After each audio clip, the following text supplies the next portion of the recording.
वज़ीर-ए-आज़म शहबाज शरीफ की इस्तांबुल में तुर्किया के बड़े कारोबारी रहनुमाओं को पाकिस्तान में मज़ीद सरमायाकारी बढ़ाने की दावत। वज़ीर-ए-आज़म ने तवानाई, कानकुनी और IT, ज़राअत और निजकारी में सरमायाकारी की भी पेशकश। वज़ीर-ए-आज़म का कहना है कि SIFC के सरमायाकारों को वन विंडो सहूलत फराहम की जा रही है। वज़ीर-ए-आज़म ने अल-बुराक ग्रुप के पाकिस्तान में किरदार को भी सराहा। तुर्क सरमायाकारों ने पाकिस्तान में तवील मुद्दती सरमायाकारी के अज़म का इआदा किया।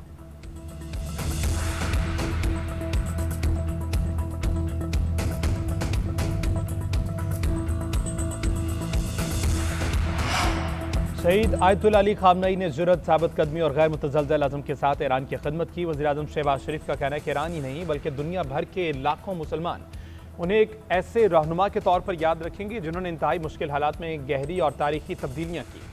वज़ीर-ए-आज़म ने उनकी शहादत पर ईरानी अवाम से दिली ताज़ियत का इजहार करते हुए कहा कि पाकिस्तान और ईरान बरादर ममालिक हैं, दोनों हमेशा एक दूसरे के साथ खड़े रहेंगे और बाहमी ताउन का ये रिश्ता आइंदा भी मजीद मजबूत होगा। जबकि गुज़िश्ता रोज़ तेहरान में शहीद ईरानी सुप्रीम लीडर आयतुल्लाह खामनई के ताज़ियती इज्तिमा में वज़ीर-ए-आज़म शहबाज शरीफ और फील्ड मार्शल सईद आसिम मुनीर ने शिरकत की। शहीद रहबर आला के बुलंद दर्जात की दुआ की और खराज अक़ीदत पेश किया।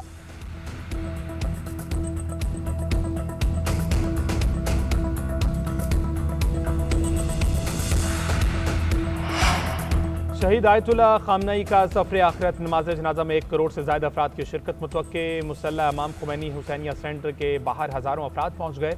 दीगर शहरों से भी ईरानी शहरी शहीद को पुरसा देने के लिए तेहरान की जानिब रवा दवा। नमाज जनाजा में शिरकत के लिए आने वालों के लिए 5000 स्कूलों ने अपने दरवाजे खोल दिए।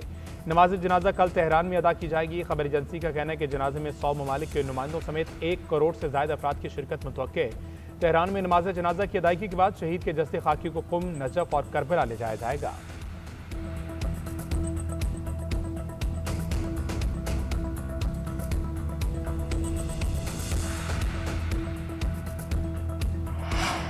ईरान अमेरिका के साथ मामला तय करना चाहता है, वो समझौता करने के लिए बेताब हैं। ईरान को जनाजे के लिए 1 हफ्ते की मोहलत दी है क्योंकि हम अच्छे लोग हैं। हमने ईरान को ताकतवर तरीन हमले के जरिए मुकम्मल नाकामी से दोचार किया, जबकि वेनेजुएला को 1 दिन में शिकस्त दी। अमरीकी सदर डोनाल्ड ट्रंप का कहना है अमरीका उनका ख़्वाहां लेकिन किसी खतरे को बर्दाश्त नहीं करेगा।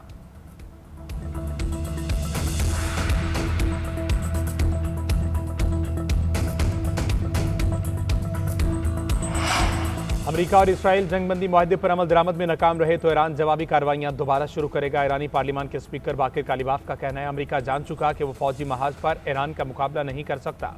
बाकिर कालिबाफ ने उज़्बेकिस्तान की पार्लियामेंट के स्पीकर से मुलाकात के दौरान कहा कि अमेरिका को तजारत के मामले में मौजूदा हक़ाइक़ को तस्लीम करना होगा। कहा कि इसराइल और अमेरिका की ईरान के खिलाफ जंग के बाद हक़ाइक़ बदल चुके।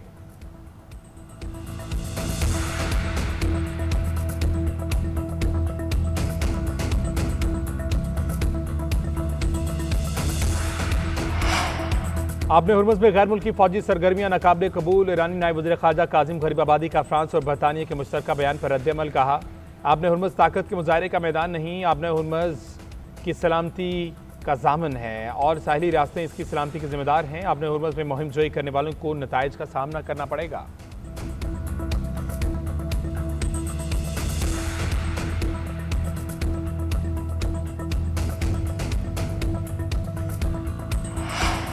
गुज़श्ता माली साल में तनख्वाहदार तबके ने 633 अरब रुपए टैक्स अदा किया। तनख्वाहदार तबके का टैक्स बरामद कुरंदगान, रियल एस्टेट और रिटेल कारोबार से मजमूई तौर पर अदा किए गए टैक्स से ज़्यादा रहा। FBR के आदाद शुमार के मुताबिक 30 जून को ख़त्म होने वाले माली साल में मजमूई तौर पर 13,010 अरब रुपए टैक्स इकट्ठा किया गया। रवा माली साल में टैक्स वसूली का हदफ 15,264 अरब रुपए रखा गया। तनख्वाहदार तबके की जानिब से अदा करदा टैक्स माली साल 2024-25 के मुकाबले में 48 अरब रुपए ज़्यादा है।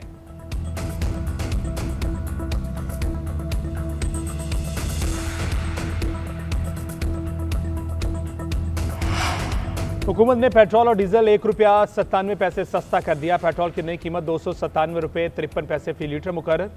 डीजल 309 रुपये 50 पैसे फी लीटर मिलेगा। मिट्टी के तेल की कीमत में 4 रुपये 9 पैसे फी लीटर इजाफा, जबकि पेट्रोल पर लेवी 6 रुपये 22 पैसे फी लीटर बढ़ा दी गई। डीजल पर लेवी 6 रुपये 22 पैसे कम कर दी गई। मिट्टी के तेल पर लेवी 20 रुपये 36 पैसे बरकरार। शहरियों का पेट्रोल और डीजल की कीमतों में कमी को नाकाफी करार देते हुए मजीद कमी का मुतालबा। कहा हुकूमत को अवामी सतह पर रिलीफ के इक़दाम करने चाहिए। दूसरी जानिब अमीर जमात इस्लामी हाफिज नईम रहमान का मुल्क गिर एहतजाज का ऐलान।